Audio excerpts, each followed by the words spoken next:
Hi అండి, అందరికీ good morning. ఎలా ఉన్నారు అందరూ? నేనైతే బాగున్నాను, మీరు కూడా బాగున్నారని అనుకుంటున్నాను. ఓకేనా? నేనైతే నిద్ర లేవగానే ఏమేం పని చేసుకుంటున్నాను అనేది ఈ వీడియోలో చూపిస్తున్నాను, చూసేయండి. ఓకేనా? లేవగానే పిల్లలు పడేసిన బొమ్మలు, వాళ్ళకి కావాల్సిన వెహికల్స్ అన్నీ కూడా ఒక సైడ్ పెట్టేసి నేను ఇల్లంతా క్లీన్ చేసేసాను. ఆ తర్వాత స్నానం చేసి వచ్చాను. స్నానం చేసి వచ్చాక దేవుడికి అన్ని బొట్లు పెట్టేశాను. ఆ తర్వాత నేను వంటింట్లోకి వెళ్ళి రాత్రి మిగిలిన అన్నము పౌరాలకు పెట్టేశాను. సో రోజు ఇలా కొద్దిగా అన్నం పెట్టాలంటారు పెద్దలు, అందుకోసమని నేను ఇలా అన్నం చేసే పాత్రను మాత్రం నైట్ అసలు కడగను.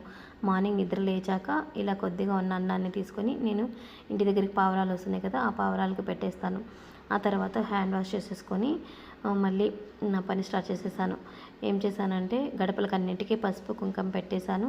ఆ తర్వాత ఇంట్లో పువ్వులు లేవు, నార్మల్గా నేను మిద్దిపైన కోసుకొచ్చుకునేస్తాను. అందుకోసం నేను మిద్దిపైకి ఎక్కాను. చూడండి మార్నింగే ఎలా ఉందో, సూర్యుడు ఎలా ఉదయిస్తున్నాడు మీకోసం తీసాను వీడియో, చూసేయండి. ఇక్కడ ఉన్న చెట్లన్నీ నేనే పెట్టుకున్నానండి. టమోటా చెట్లు, అలసంద చెట్లు మా ఆయన నేను కలిసి పెట్టేశాం. అలానే ఇక్కడ అలోవెరా కూడా చెట్లు ఉన్నాయండి. ఆ చెట్లకు నేనే వాటర్ పోసేసుకుంటాను, ఎందుకంటే నేను వాడుకుంటున్నాను, ఎవరు వాడుకోవట్లేదు కదా అనేసి నేనే యూజ్ చేసేసుకుంటున్నాను. అలానే తలకు పెట్టుకుందాం అనేసి ఒక 2 అలోవెరా అన్ని కట్ చేసేసుకున్నాను, పీసులని కట్ చేసేసుకొని ఒక కవర్లో పెట్టేసుకున్నాను. ఆ తర్వాత ఇక్కడ ఉన్న చెట్లలో నుంచి పువ్వులు కోసేసుకున్నాను. అక్కడ ఒక చామంతి చెట్లు ఉంటే అక్కడి నుంచి 2 చామంతి చెట్లు తెచ్చుకొని ఇంట్లో పెట్టుకుంటున్నాను. సో మొత్తానికి చెట్టు పెట్టేశాను. ఆ చెట్టు పెట్టిన తర్వాత ఇలా నీళ్ళు కూడా పోసేసుకునేసి చూపిస్తున్నాను, చూడండి. అందులో మొగ్గలు కూడా ఉన్నాయి. చాలా రోజుల నుంచి పెట్టుకుందాం అనుకుంటున్నా, అసలు వీలే కాలేదు. ఈ రోజుకి కుదిరింది నేను చామంతి చెట్టు పెట్టుకోవడం. అలానే మిద్దిపైన కోసుకొచ్చిన పువ్వులన్నీ చూపిస్తున్నాను. 4-5 రకాలు కోసుకొచ్చుకున్నాను. దేవుడి సామాగ్రి అయితే నేను ముందు రోజే వాష్ చేసేసుకున్నాను. లెమన్ ఓన్లీ విమ్ లిక్విడ్తో మాత్రమే క్లీన్ చేశాను. చూడండి ఎంత క్లీన్గా వచ్చాయో. నెక్స్ట్ టైం నేను క్లీన్ చేసినప్పుడు ఖచ్చితంగా చూపిస్తాను. ఓకేనా? ఇంతకుముందు నేను యూట్యూబ్లో ఒక టిప్ చూసి క్లీన్ చేశాను. అబ్బా, దానివల్ల అసలుకి ఇలా తయారైపోయినాయి. అందుకోసమని ఆ టిప్ యూజ్ చేయకుండా నాకు తెలిసిన టిప్ మాత్రమే యూజ్ చేశాను. ఎంత క్లీన్గా వచ్చాయో చూడండి. అన్నిటికీ పువ్వులు పెట్టేసి బొట్లు కూడా పెట్టేసుకున్నాను. సో నైవేద్యానికి పాయసం చేశాను. చూడండి, సేమ్యాలు 1 కప్పు మాత్రమే తీసుకున్నాను. కప్పుకు తీసుకొని సో నెయ్యి వేసుకొని కాసేపు వేగనిచ్చాను. ఇంకోసారి అయితే పాలు కూడా కాంచేసుకుంటున్నాను పాయసం కోసం. 2 ఇట్లా వేరువేరుగా పెట్టుకొని వేడి చేసేసుకొని త్వరగా చేసేసుకోవచ్చు కదా, అందుకోసమని నేను అలా ఒక పక్క పాలు ఒక పక్క సేమ్యాలు వేయించుకుంటున్నాను. పాలు బాగా కాగిన తర్వాత సేమ్యాలు వేయాలి. నేనైతే ఏం చేశాను, షుగర్ వేసేసాను ముందుగానే. అసలు మర్చిపోయాను. అసలు యాక్చువల్గా ఇప్పుడు కూడా ఫస్ట్ సేమ్యాలు వేసేసి ఆ తర్వాత షుగర్ వేయాలి. నేనైతే ముందుగానే షుగర్ వేసేసినాను. అబ్బా, మర్చిపోయినానే అనుకున్నాను. ఎందుకంటే ముందుగానే సేమ్యాలు వేయకుండా షుగర్ వేసినామనుకో సేమ్యాలు సరిగ్గా ఉడకవు. ఉడికినా కానీ అవి అంత ఉడికినట్టు అనిపించదు. నేను ఎప్పుడూ కూడా సేమ్యాలు వేసిన తర్వాత షుగర్ వేస్తాను. మీరు ఎలా వేస్తారు అనేది కామెంట్ సెక్షన్లో కామెంట్ చేయండి. సో షుగర్ వేసిన తర్వాత ఇలా యాలకుల పొడి కూడా ఆల్రెడీ మిక్సీలో పొడి చేసి పెట్టేసుకున్నాను. సో అది కూడా వేసేసుకున్నాను. సో వేయించుకున్న సేమ్యాలు కూడా వేసేసాను.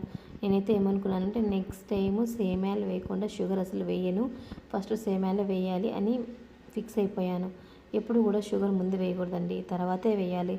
మీరు ఒకసారి ట్రై చేసి చూడండి. షుగర్ ముందు వేస్తే ఎలా ఉంటుంది, షుగర్ తర్వాత సేమ్యాలు వేస్తే ఎలా ఉంటుంది అనేది కూడా మీరు ఒకసారి ట్రై చేసి చూడండి. నాకైతే సేమ్యాలు వేసి తర్వాత షుగర్ వేయడం ఇష్టము, అదే అలవాటు కూడా నాకు. ఇంకో పక్క నాకు థైరాయిడ్ ట్యాబ్లెట్ వేసుకోవాలి కదా, సో దానికోసం నీళ్ళు అయితే కాంచేసుకున్నాను. సో ఆ నీళ్ళతో థైరాయిడ్ ట్యాబ్లెట్ అయితే మింగేసాను. ఆ తర్వాత మిగిలిన హాట్ వాటర్ను కూడా 1 గ్లాస్ హాట్ వాటర్ మిగిలి ఉన్నాయి, అవి కూడా తాగేసినాను. డైలీ ఇలా 2 గ్లాస్ హాట్ వాటర్ మార్నింగ్ లేవగానే తాగుతానండి, నాకు ఇదే అలవాటు. ఓకేనా?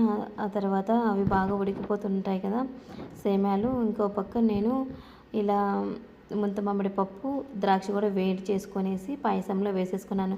ఫైనల్గా పాయసం అయితే రెడీ అయిపోయింది. చూడండి, నేను చేసిన పాయసం లుక్ ఎలా ఉందనేది కూడా కామెంట్ సెక్షన్లో కామెంట్ చేయండి. ఓకేనా? మీరైతే నెక్స్ట్ టైము ఒకసారి షుగర్ ముందు సేమ్యాలు వేయక ముందు ట్రై చేయండి. ఒకసారి సేమ్యాలు వేసిన తర్వాత ట్రై చేసి చూడండి ఎలా ఉంటుందనేది కూడా నాకు నెక్స్ట్ టైం కామెంట్ చేయండి. ఓకేనా? సో దేవుడి కోసం 2 కప్స్లలో పెట్టేసుకున్నాను. మిగిలింది కూడా వేరే గిన్నెలో వేసేసుకొని మూత పెట్టేసుకున్నాను. చూడండి నేను చేసిన పాయసం ఎలా ఉందో, చాలా బాగుంది కదా చూడడానికి. అలా తినడానికి కూడా చాలా టేస్టీగానే ఉందండి. కానీ సేమ్యాలు ముందు వేయలేదే అనే ఒక ఫీలింగ్ తప్ప ఇంకేం లేదు. చూడండి దేవుడి కోసం 2 కప్పులలో సపరేట్గా వేసేసుకుంటాను. అవి తీసుకెళ్ళి దేవుడి దగ్గర పెట్టేసుకొని నా పూజ స్టార్ట్ చేసేస్తున్నాను. ఇంతకుముందు అయితే 1 కప్పులోనే పెట్టేదాన్ని, కానీ పిల్లలు పుట్టాక 2 కప్పులలో పెట్టడం అలవాటు చేసుకున్నాము. నేను మా ఆయన టెంకాయ కొట్టినా కూడా అంతే, 2 టెంకాయలు కొడతాము. బయటకు గుడికి వెళ్ళినా, ఇంట్లో ఉన్న ఏదైనా ఫెస్టివల్ అయినా కూడా ఇలా 2గానే చేస్తాము. చూడండి మొత్తానికి నేనైతే పూజ చేసేసుకున్నాను. బయట తులసి కోటకు కూడా పూజ చేసేసుకున్నాను. ఇంట్లో దేవునికి కూడా పూజ చేసేసుకొని నాతో పాటు అందరూ బాగుండాలని కూడా మొక్కుకుంటాను ఎప్పుడూ కూడా. సో బయట కూడా తులసమ్మ కూడా పూజ చేసేసుకొని అక్కడ కూడా తులసమ్మను మొక్కుకున్నాను. అందరూ బాగుండాలి, అందులో మేము ఉండాలి అనేసి ఎప్పుడు మొక్కుతూనే ఉంటాను దేవుణ్ణి. అలానే బయట ఉన్న తులసి కోటలో కూడా తులసమ్మకు పూజ చేసేసుకున్నాను. చూసేయండి అక్కడ కూడా తులసమ్మని ఎలా పూజ చేశాను అనేది కూడా చూపిస్తున్నాను చూడండి. దీని తర్వాత పిల్లల కోసం మా కోసం ఎప్పుడు అన్నము సపరేట్గానే చేసుకుంటామండి. సో పిల్లల కోసము ఒక పక్క, ఇంకో పక్క మా కోసం పెట్టేసుకున్నాను. ఈరోజు టిఫిన్ అయితే పులిహోర చేస్తున్నాను. అలా పిల్లలకైతే పాలేసి అన్నం పెట్టేస్తామనేసి వాళ్ళకైతే టిఫిన్ చేయలేదు. వాళ్ళు టిఫిన్ తినేది తక్కువ అండి. సో ఇక్కడైతే మా పిల్లలు ఇద్దరు లేచినారు. 8కే నిద్ర లేచారు. నార్మల్గా స్కూల్కి వెళ్ళినప్పుడైతే నిద్ర లేపి మరీ స్నానం చేయించాలి. సో హాలిడే ఉన్నప్పుడైతే 8 కాకనే నిద్ర లేసేస్తారు. చూడండి నిద్ర లేవగానే అలా దేవుణ్ణి ముక్కోమని చెప్తాను. ఇద్దరు అలా నిద్ర లేచిన తర్వాత దేవుణ్ణి చూపించి ముక్కుకోమని చెప్తాను. సో వాళ్ళు లేచిన తర్వాత ఇద్దరికి స్నానం చేయించి మళ్ళీ దేవుని ముక్కోమని చెప్తాను. నార్మల్గా సాటర్డే అందరం కూర్చొని ఖచ్చితంగా పూజ చేసుకుంటాము. ఈరోజైతే నేను ఒకసారి, పిల్లలతో ఒకసారి, మళ్ళీ వాళ్ళ డాడీ ఒకసారి ముక్కుకోవడం జరిగింది. కానీ ఈరోజు వేరువేరుగా దేవుణ్ణి ముక్కుకోవడం జరిగింది. సో మా పాప ఒకసారి, మా బాబు ఒకసారి నాకు కుంకుమ పెట్టారు. నేనైతే దేవుని ముక్కోమని ఇద్దరికీ చెప్తున్నాను. కానీ వాళ్ళు అక్కడ ఉన్న ప్రసాదాన్ని ముట్టుకుంటున్నారు. ఇంకో పక్క చెప్తుంటే కూడా వినట్లేదు. దేవుని ముక్కో నాన్న చరణ్ చరణ్ అని పిలుస్తుంటే తను అసలు ముక్కోవట్లేదు. చూడండి అసలు నార్మల్గా దేవుడు అంటే ఎక్కువ ఇంట్రెస్ట్ చూపుతాడు మా ఇంట్లో. నాకన్నా ఎక్కువగా కూడా మా బాబుని దేవుడు అంటే ఎక్కువ ఇంట్రెస్ట్. చూడండి ఇంకో పక్క నాకు బొట్టు పెడుతున్నాడు. బాబు ఒకసారి పెట్టాడు. అలానే పాప కూడా ఇంకోసారి నాకు కుంకుమ తెచ్చి బొట్టు పెట్టింది. చూడండి దేవుని ముక్కోమంటే అస్సలు ముక్కోవట్లా. చూడండి పాప అయితే మొక్కుతుంది ఈరోజు. నార్మల్గా బాబుని ఫస్ట్ ముక్కేవాడు, ఈరోజు అయితే పాప మొక్కుతుంది. తనైతే ఎక్కడ పసుపు కుంకుమ తీసుకుంటుందో అనేసి భయం వేసి చూడండి పసుపు కుంకుమ చూపిస్తుంది కదా. సో తను పడేస్తుంటుందండి అప్పుడప్పుడు. దేవుడి గది దగ్గరికి వచ్చేసి పసుపు కుంకుమని పడేస్తుంటుంది. దేవుని దీపాల్లో ఉన్న ఆయిల్ని కూడా తీసేసుకొని పేపర్ మీద వేస్తూ ఉంటుంది. ఇట్లా అల్లరి పనులు చేస్తూనే ఉంటుంది. పాప అయితే దేవుడి దగ్గర ఉన్న ప్రసాదం తీసుకొని అయితే తింటుంది. ఇంకో పక్క వాళ్ళకైతే నేను టిఫిన్ చేయలేదు కదా, అన్నమే పెట్టేస్తున్నాను. ఎక్కువగా అన్నమే తింటారు, టిఫిన్ అయితే తక్కువే తింటారు. సో వాళ్ళు టిఫిన్ తినేశారు. మా ఆయన నిద్ర లేచి స్నానం చేసి మా ఆయన కూడా దేవుణ్ణి ముక్కునేసి పిల్లలకి పేరెంట్స్ డే మీటింగ్ ఉందనేసి తనైతే స్కూల్ దగ్గరికి వెళ్ళాడు. నేనైతే ఇంకా ఆఫ్టర్నూన్ కోసం పప్పు అయితే చేస్తున్నాను. చూడండి నేను ఈ పప్పాకు నేను లాస్ట్ టైం వీడియో పెట్టాను కదా, లాంగ్ వీడియోలో ఎలా పెట్టుకుంటాను అనేది. సో ఇలా పెట్టుకున్న తర్వాత చూడండి ఎలా ఉంది, ఫ్రెష్గానే ఉంది కదా, అస్సలు చెడిపోలేదు. ఇలా పేపర్ బ్యాగ్ని అయితే పైన పెట్టేసుకుంటాను. ఎప్పుడు నాకు కావాల్సిన తీసేసుకొని అలా మళ్ళీ పేపర్ బ్యాగ్ను కవర్ చేసేసుకుంటూ ఉంటాను. ఈరోజు పప్పు అయితే చేస్తున్నాను, పాలాకు పప్పు. సో వాటి కోసం ముందుగానే నేను బ్యాల్ అయితే కడిగేసి పెట్టేసుకొని పసుపు, ఉప్పు, చింతకాయ, కొత్తిమీర, తెల్లగడ్డ, ఎర్రగడ్డ అన్నీ కూడా ముందే వేసేసుకున్నాను. ఇప్పుడైతే నేను టమోటాను కట్ చేసేసుకొని వంకాయలు కూడా వేసేసుకున్నాను. అలానే పచ్చిమిర్చి కూడా కట్ చేసేసుకొని వేసేసుకున్నాను. ఫైనల్గా పాలాకు కూడా కట్ చేసేసుకొని వేసేసుకున్నాను. చూడండి చూడ్డానికి ఎలా ఉందో కదా. ఈరోజైతే పసుపు అయితే తక్కువే వేసినట్టున్నాను. కూర చేసిన తర్వాత అయితే కలర్ తక్కువగానే కనిపించింది. 4-5 విజిల్స్ వచ్చిన తర్వాత పప్పు అయితే దించేసుకొని రసాన్ని, పప్పుని సపరేట్గా పెట్టేసుకున్నాను. పిల్లల కోసం అయితే నేను రసం సపరేట్గా పెట్టుకుంటాను. పప్పులోకి కొద్దిగా రసమే వేసేసుకొని పప్పు అయితే సపరేట్గా పెట్టేసుకుంటాను మా కోసం. పిల్లలకి ఇలా పప్పు చేసిన తర్వాత ఇలా బాగా కలబెట్టిన తర్వాత పప్పు రసాన్ని కూడా సపరేట్ చేసేసుకున్న. ఆ రసం తర్వాత పెడితే నిజంగా పిల్లలు చాలా ఇష్టంగా తింటారండి. మళ్ళీ అడిగేలాగా ఉంటుంది టేస్ట్.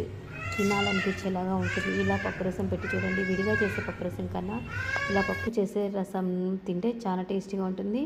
వాళ్ళకి హెల్తీగా కూడా ఉంటుంది కదా. ఇందులో ఆకులు అన్నీ వేస్తాం కదా అందుకోసం అవి చాలా టేస్టీగా ఉంటుంది. సో తిరువాత కూడా పెట్టేసుకున్నాను పప్పు కోసం.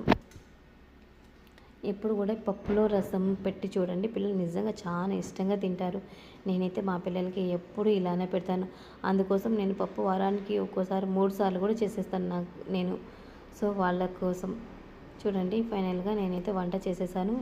ఏమేమి చేశాను అనేది కూడా మళ్ళీ చూపిస్తున్నాను, చూసేయండి. ఇది మా కోసం పప్పు, పిల్లల కోసం అయితే రసము. చూడండి ఎంత బాగుందో కదా. అప్పుడే చెప్పాను కదా పసుపు అయితే తక్కువ వేసాను అనేసి. చూడండి ఈరోజు పసుపు తక్కువైంది, కలర్ తక్కువగా కనిపిస్తుంది. చూడండి ఇలా చిక్కగా మా కోసం పప్పు పెట్టేసుకున్నాను. పిల్లలకి నిజంగా ఇలా పప్పులో రసం పెట్టి చూడండి, ఆకుకూరలో చేసిన పప్పు రసం పెట్టి చూడండి, చాలా ఇష్టంగా తింటారు. వాళ్ళకి హెల్త్ కూడా చాలా మంచిది. చూడండి నేనైతే ఏమేమి చేస్తున్నాను అనేది చూపిస్తున్నాను. మా కోసం అయితే అన్నము, పిల్లల కోసం అయితే అన్నము, వాళ్ళకి మాకు ఎప్పుడు సపరేట్గానే చేసుకుంటాను. ఎందుకంటే వాళ్ళకి బాగా ఉడకాలి కదా, అందుకోసమని నేను ఎక్కువైతే వాళ్ళకి సపరేట్గానే చేస్తాను. రేర్ కేసెస్లో మాత్రమే అందరికీ కలిసి చేసుకుంటాము. చూడండి పాయసం చూపిస్తున్నాను. ఓకే, ఆ తర్వాత వాళ్ళ డాడీ స్కూల్ నుంచి వచ్చేసిన తర్వాత బట్టలు ఉంటే తను ఐరన్ చేస్తుంటే మా పాప తనకి మార్నింగ్ వేసిన డ్రెస్ తీసిచ్చిన వేసి, సో ఐరన్ చేసే డ్రెస్ వేయించుకొని తనకి ఇష్టమైన డ్రెస్ వేయించుకుంటుంది కదా. చూడండి మార్నింగ్ వేసిన డ్రెస్ అది వైట్ షర్ట్ వేస్తున్నాను. సో అది తీసేసింది. అసలు బట్టన్లు వేసేంత వరకు కూడా ఉండొచ్చు అసలు.